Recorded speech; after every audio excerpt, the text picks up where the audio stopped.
Gazette du Togo, une vision sur l'actualité togolaise et sur le monde.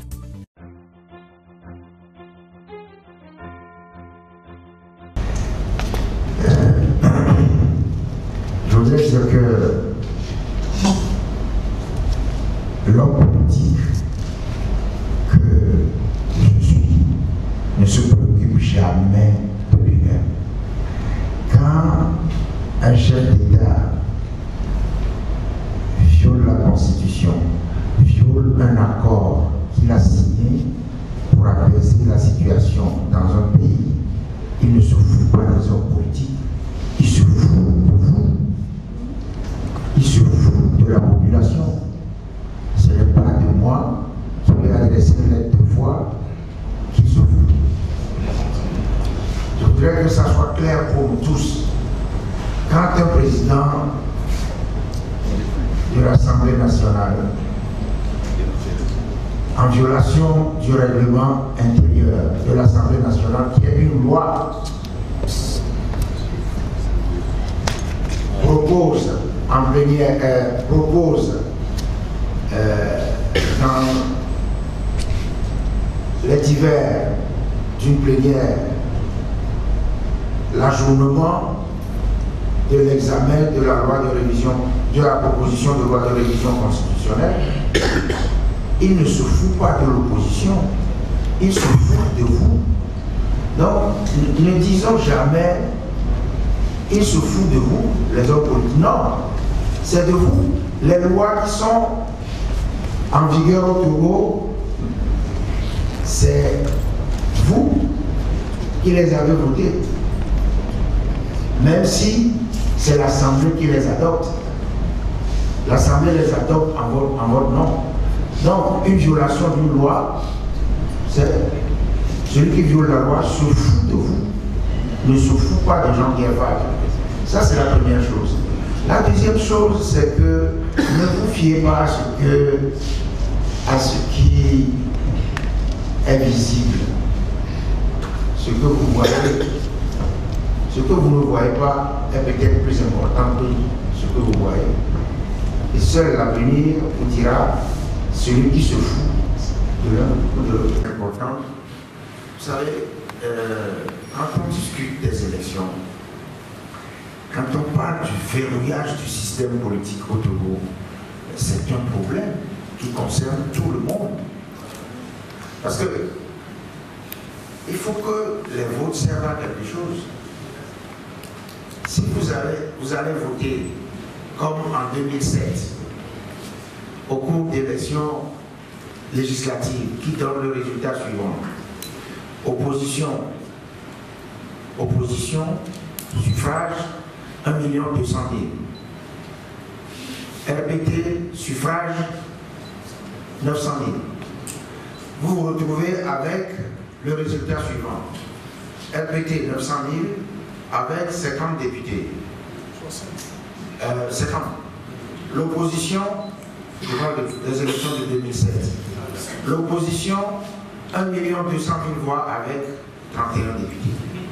Ça veut dire qu'il y a un Togolais de quelque part qui est plus important qu'un Togolais de quelque part, qui pèse plus lourd qu'un Togolais de X, hein, d'une circonscription X, pèse 2 fois, 3 fois, 4 fois un Togolais d'une circonscription Y. Mais c'est une violation de la Constitution du Togo qui fait que tous les Togolais sont égaux. C'est l'article 5 de notre Constitution. Donc, ce sont des choses qui sont inacceptables. Et quand on veut exercer une pression pour renverser cette situation, il faut que tous les Togolais se mettent debout pour que le système électoral togolais soit déverrouillé pour permettre une vie politique normale. Ce n'est pas quelque chose qu'on ne cherche pas à avoir des conditions particulières. Non. Que one man égale one vote. Pas quelqu'un qui vote qui a droit à 5 voix et l'autre qui vote qui a droit à 1 voix. Ce sont ces choses élémentaires qui nous préoccupent. Et donc, tout à l'heure, quand on a dit, donc je reviens à la question concernant de quels moyens disposez-vous, eh bien, on a dit Kalachnikov, c'est sûr, ni char, ni grenade lacrymogène, mais on a, nous et vous, c'est ensemble qu'on va obtenir ça. Notre âme, c'est la population. On n'a pas de d'autre âme. C'est la souveraineté de la population, c'est la population qui exige.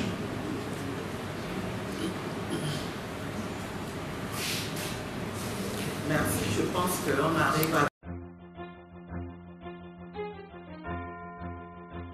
Le professeur Ouro a intervenu par une partie de ce que je voulais dire. Vous savez, quelqu'un, il nous arrive de réfléchir aussi. Non, c'est parce que c'est parfois très choquant quand on entend des gens parler. Mais prenons, effectivement, on a réfléchi sur pourquoi ça n'a pas marché. Je me demande, nous, au niveau de la DIN, nous nous sommes demandé, mais est-ce qu'on ne s'est pas trompé de la manière de procéder?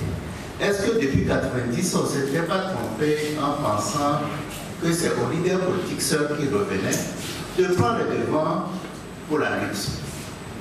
Le professeur Ouro l'a dit, nous luttons actuellement pour établir un cadre pour que les conditions d'élection soient bonnes, que les conditions de vivre ensemble au Togo soient bonnes. Cela ne préoccupe pas exclusivement les partis politiques. Cela préoccupe tous les Togolais. Mais c'est le fait que dès le début des années 90, dès le début de la lutte, on a pensé que c'est aux leaders de tout faire. On a pensé que c'est aux leaders de tout faire. Lorsque un leader fait des erreurs, il y a des fautes, on est découragé. Mais on est découragé, qui va faire changer la situation? Les problèmes nous reviennent à nous, en tant que Togolais. Je blaguais souvent, je dis, mais supposons que les hommes politiques s'entendent pour dire, écoutez, nous sommes dit, c'est à nous de lutter, on lutte, on dit, bon, ok, on fait une constitution qui va dire que nous restons indéfiniment au pouvoir, nous prenons 90% de ressources, est-ce que cela vous intéresse? Non.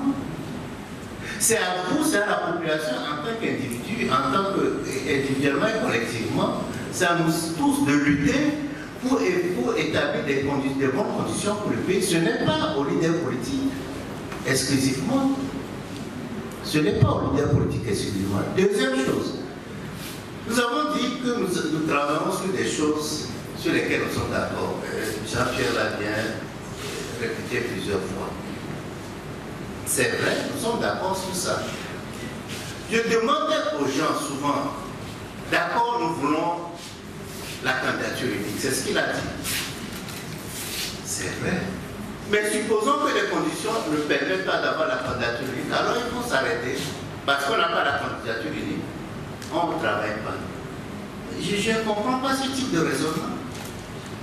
Nous avons des conditions, nous devons travailler avec les conditions. Si on a la candidature unique, c'est la cerise sur le gâteau. Mais si on n'a pas, travaillons au moins, puisque nous sommes tous d'accord, travaillons au moins pour avoir des conditions d'élection transparentes. Pour que celui qui a l'adhésion de la majorité de la population nous guide après. C'est ça qui est le plus important. Je demandais, il y a un journaliste de journalistique qui m'a interviewé, je lui ai dit, je devais donner un seul exemple. Dans quelques pays que ce soit, dans l'histoire où il y a une unicité de candidature de l'opposition, il n'a jamais dit. Je lui ai dit, dès qu'il trouvait la dame, il dit. Alors pourquoi, il faut donner l'exemple. Pourquoi nous nous évertions à trouver des obstacles? Trouvons des solutions aux problèmes qui s'opposent à nous. Je crois, pour résumer, nous luttons, nous devons tous lutter. Que ce soit nos concitoyens de punir de la majorité présidentielle ou quelques partis que ce soit, pour que les conditions d'élection soient bonnes, pour qu'on puisse vivre ensemble très bien. Après cela, le meilleur candidat, ou bien celui que la population aime, va se dégager. Je vous remercie.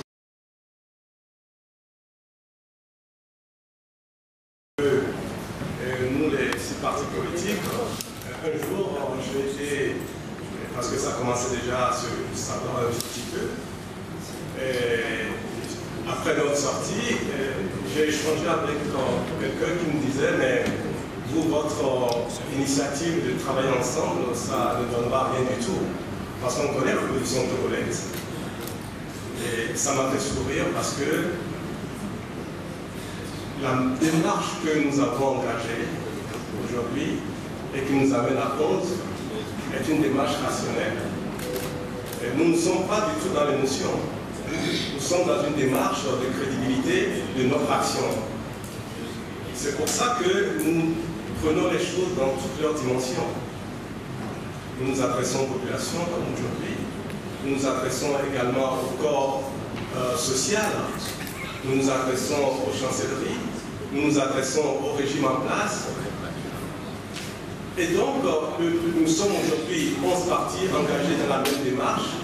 Non pas une démarche électorale, mais une démarche qui est celle qui consiste à mettre tout le monde sur le même pied d'égalité, c'est-à-dire à donner les mêmes chances à tout le monde.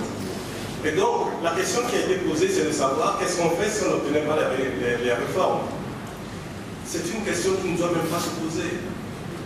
Parce que justement, le but de cette démarche, l'engagement que nous sommes en train de prendre, c'est que ces réformes aient lieu absolument avant toute prochaine élection. Nous ne devons pas envisager la possibilité qu'elle n'ait pas lieu. Parce que l'objectif que nous poursuivons et l'effort que nous sommes en train d'engager pour asseoir notre démarche rationnelle, crédible, c'est d'obtenir les réformes.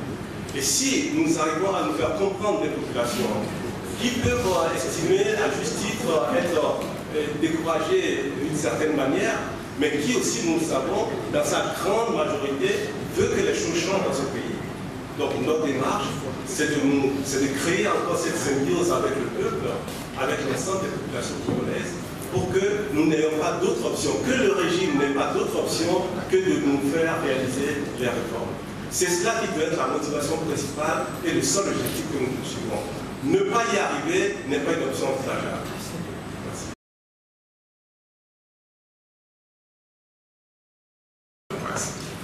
Je crois qu'il est important de dissocier deux choses.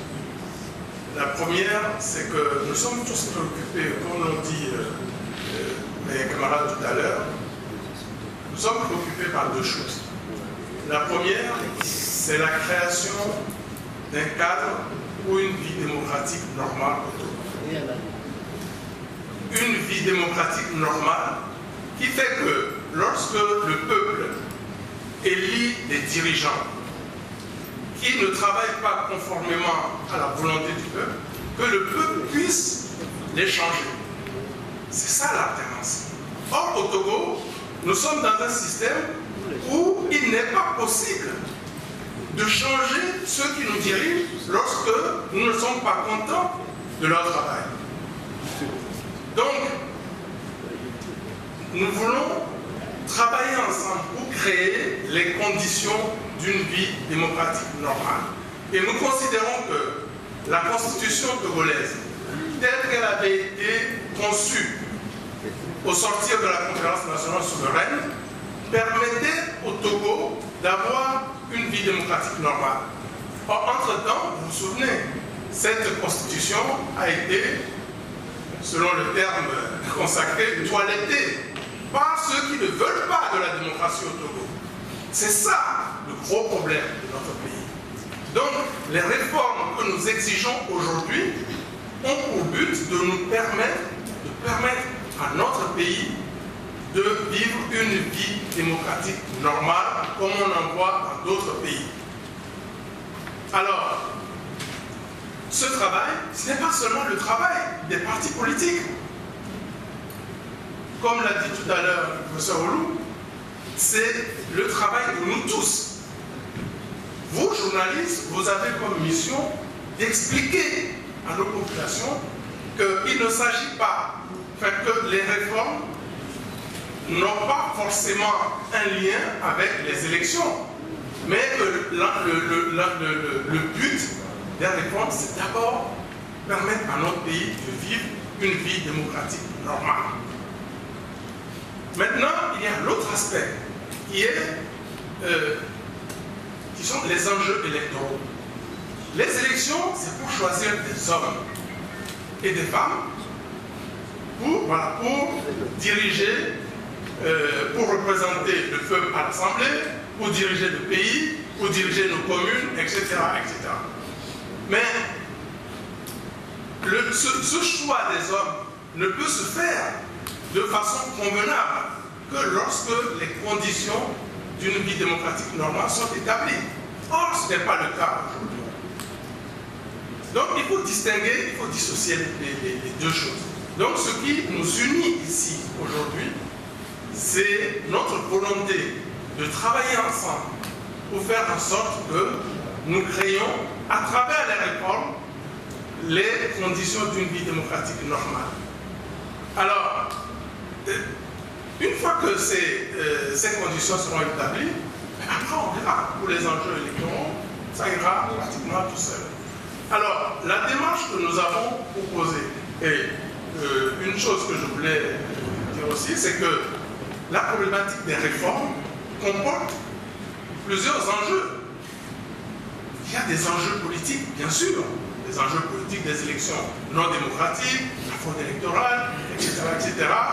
Une représentation nationale qui n'est pas conforme à la composition sociologique de nos populations. Aujourd'hui, qui peut me dire que le parti RPT Unir, qui détient 2/3 des députés à l'Assemblée nationale, représente au sein de l'opinion togolaise 2/3 des Togolais. Ce n'est même pas concevable qu'aujourd'hui 2/3 des Togolais approuvent ou appuient le régime RPT Unir. Ce n'est même pas concevable. Or, à l'Assemblée nationale, c'est ce qui se passe. Vous voyez, l'opposition représente à peine 20% à l'Assemblée. L'opposition représente à peine 20%. Alors que même quand on s'en tient aux résultats électoraux, l'opposition, dans son ensemble, en termes de suffrage, représente la majorité. L'opposition est majoritaire dans le pays et minoritaire à l'Assemblée. C'est une situation anormale. Donc, les réformes comportent un enjeu politique, c'est certain. Nous permettent d'arriver à des élections démocratiques, transparentes, et que la représentation des dirigeants choisis par le peuple représente la sociologie politique de notre pays. Mais il y a aussi des enjeux économiques. Aujourd'hui, qui viendrait investir dans un pays où il n'y a pas, où la justice n'est pas indépendante? Il faut être idiot. Il faut être un idiot pour venir investir dans un pays où, lorsque votre capital, votre investissement est en péril, eh bien, la justice se mettra du côté se mettra d'abord du côté du pouvoir, et si vous n'êtes pas de mèche avec le pouvoir, eh bien, votre investissement sera perdu. C'est arrivé à plusieurs personnes, à plusieurs investisseurs. Donc, il y a un enjeu, il y a des enjeux économiques. C'est que le contexte de non-démocratie, le contexte d'une justice intimement liée au pouvoir, crée une insécurité économique qui fait que les investisseurs ne viendront pas chez nous. Et puis, il y a des enjeux sociaux. Il y a des enjeux sociaux. L'insécurité économique crée une insécurité sociale, par exemple au niveau du chômage. Aujourd'hui, je crois qu'il y a d'éminents professeurs d'université ici, nous avons une université, des universités qui déversent aujourd'hui sur le marché du travail des milliers de Togolais diplômés. Parmi eux, il y en a peut-être 5 ou 10% qui auront la chance de trouver du travail. Et s'ils trouvent du travail, c'est parce que ça aura été une faveur du parti au pouvoir. Bien que ce ne sont pas des situations normales. Donc, la problématique des réformes par ces enjeux politiques, économiques et sociaux, permettront, la réalisation des réformes permettra à terme de débloquer le pays. Aujourd'hui, tout le monde dit que le pays est bloqué.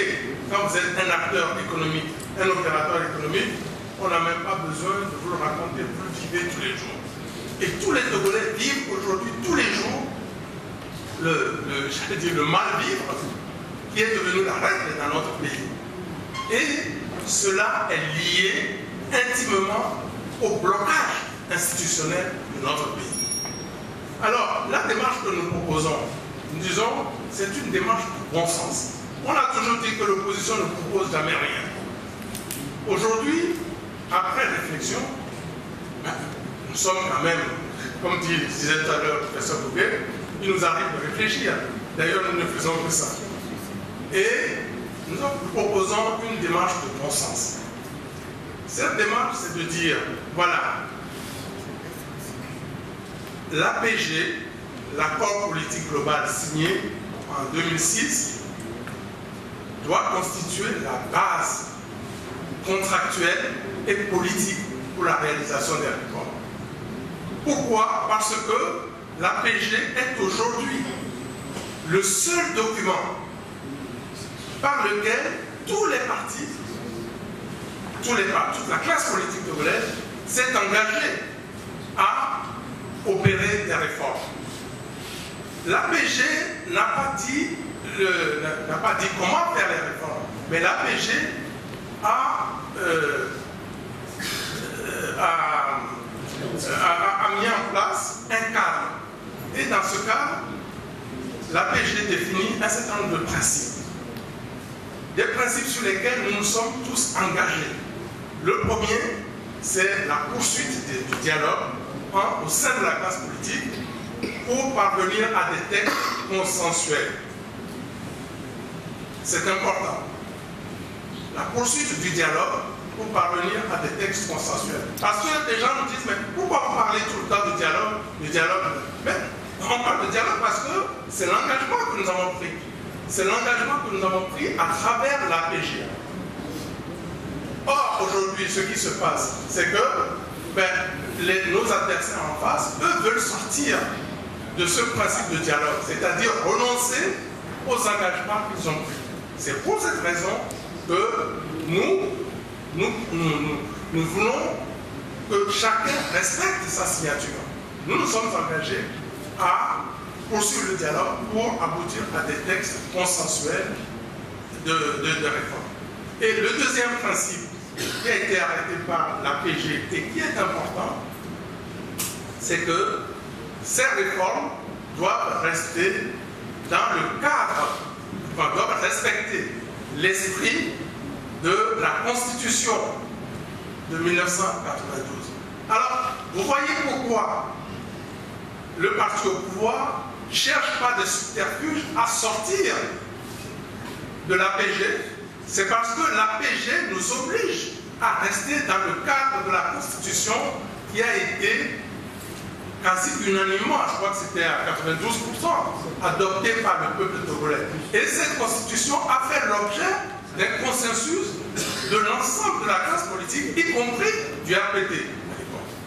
Donc, par l'APG, nous nous sommes tous engagés à rester dans le cadre, à respecter l'esprit de cette Constitution. Aujourd'hui, il y a des tentatives pour sortir de cet esprit. Il est important que vous, journalistes, dans votre travail d'explication, votre travail d'information, vous fassiez ce travail pour ramener le peuple. Et la démarche que nous proposons est une démarche progressive. Dans un premier temps, nous demandons que les points sur lesquels il y a consensus, c'est-à-dire la limitation de mandat, le mode de scrutin uninominal de tout, que ces points-là, qui font l'objet de consensus, eh bien, qu'on les réalise tout de suite. Et qu'il y a d'autres points qui sont liés à l'organisation des élections et que ces points, on puisse immédiatement engager des discussions de façon à ce que l'Assemblée nationale puisse les mettre en œuvre avant l'organisation des élections. Et puis les autres, on peut les faire après les élections, dans le cadre d'un dialogue entre le pouvoir et l'opposition. Donc, je crois qu'il est important que vous, dans votre travail d'explication, vous fassiez comprendre à nos populations l'importance de notre démarche et les fondements même de notre démarche. Je vous remercie.